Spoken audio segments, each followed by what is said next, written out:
Hello everybody and welcome to another Vintage Fans and More how-to installation video. Today we are working specifically with the 42-inch Irene-3HLK from Atlas Fan Company, a division of Matthews. However, these installation instructions are pretty universal for any fan in the Irene Hugger series with a light kit, whether it has 3 or 5 blades. Now, to avoid confusion, this fan was not a voting option on my last installation video. I will still be installing the fan with the highest amount of votes from that video. However, I do plan on doing installation videos for all new products that I receive going forward. So as I receive new products, I will be slipping them in. And as we go back and take a look at other products I already have on hand, I will continue to have polls on those videos where you can vote for what I install next. With that said, the Irene series doesn't utilize a great many parts and is fairly simplistic to install, so let's get started.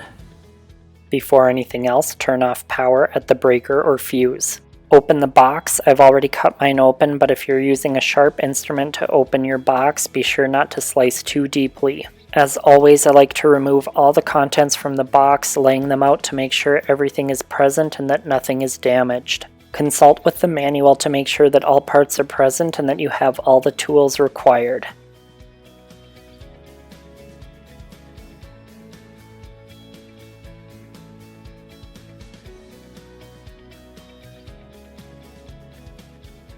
Locate the motor assembly. Start by removing any remaining packaging.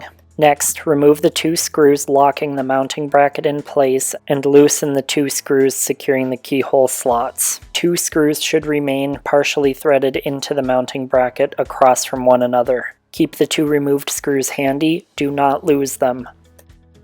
Remove the mounting bracket from the motor assembly, then we're ready to move directly to the ceiling. If you have an extra wire for separate light control, cap it and tuck it up into the electrical box. Feed the wiring through the mounting bracket, then secure the mounting bracket to the electrical box or building structure with appropriate screws. Ceiling fans should only be mounted to electrical boxes visibly marked as suitable for ceiling fan support. If at all in doubt of your electrical infrastructure, contact a qualified electrician. Secure the mounting bracket until it is sitting very snugly against the ceiling. Grab the motor and hang it from the hook on the mounting bracket. You should use one of the solid holes, not a key slot, to ensure that it won't slip off. Proceed with making all wiring connections. Green from the mounting plate pairs with ground at the ceiling, typically green or bare copper. White from the motor pairs with neutral at the ceiling, typically white. Black from the motor pairs with hot at the ceiling, typically black or red.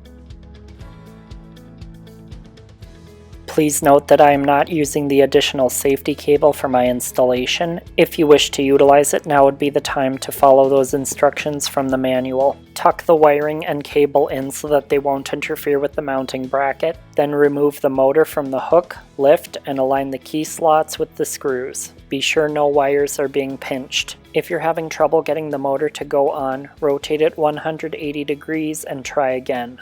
Reinsert the 2 screws removed earlier into their respective locations, then tighten all 4 screws securely.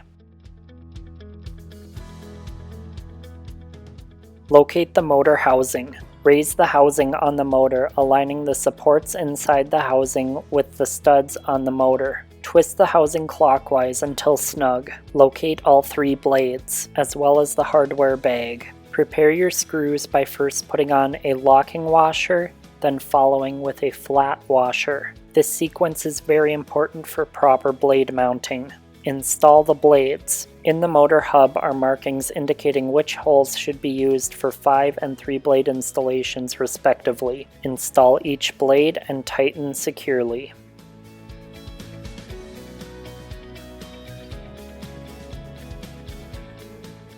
Locate the light mounting plate.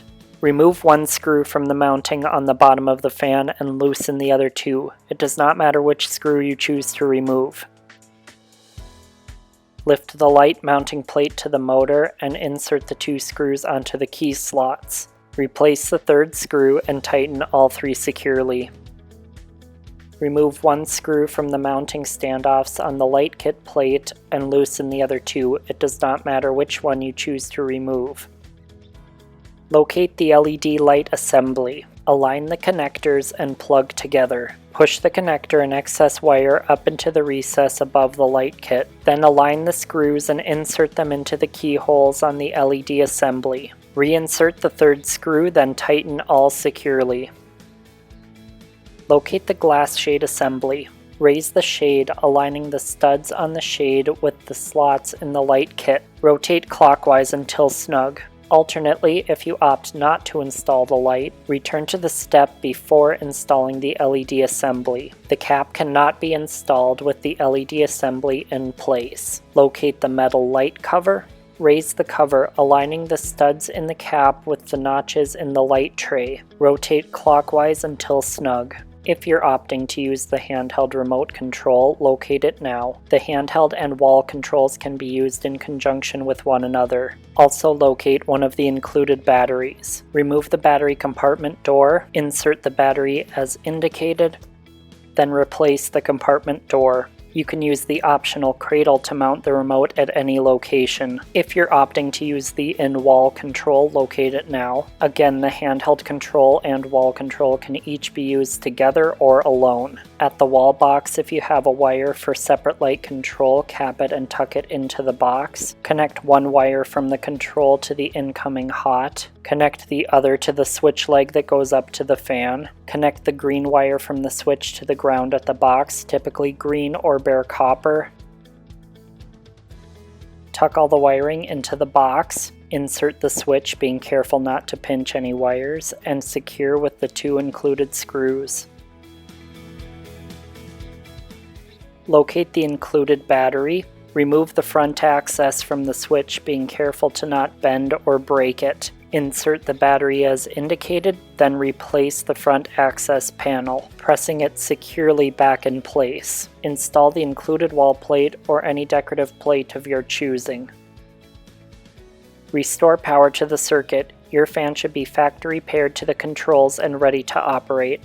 With the power back on and everything functional, your Irene is ready to use. If you enjoyed this video, subscribe and make sure to hit the bell before you leave to turn on your notifications. There will be more videos like this coming up soon, and in the meantime, you can enjoy my other uploads. Thank you all so much for watching today, and I will see you next time.